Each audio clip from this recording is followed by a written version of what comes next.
Hey guys, it's Looch. So this week's recommendation is a new Netflix doc called Tricky Dick and the Man in Black.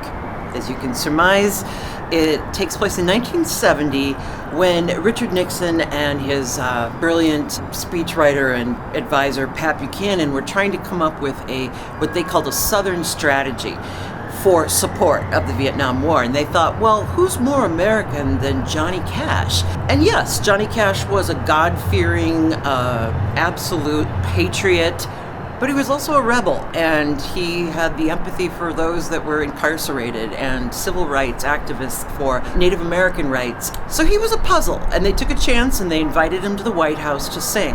But the first mistake Nixon made was he requested that he sing two specific songs, and they were two really corny, hokey, rednecky songs. One was Okie from Muskogee, and the other one was called Welfare Cadillac.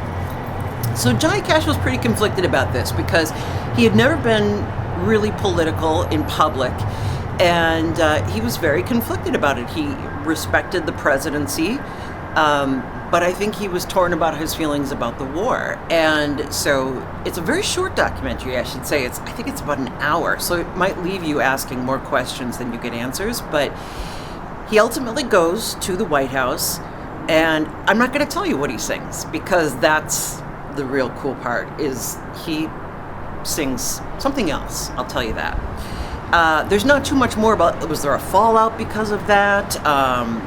Not much, but more importantly is you get to see some footage of Johnny Cash's sister, who I think I secretly hope I look like in 40 years.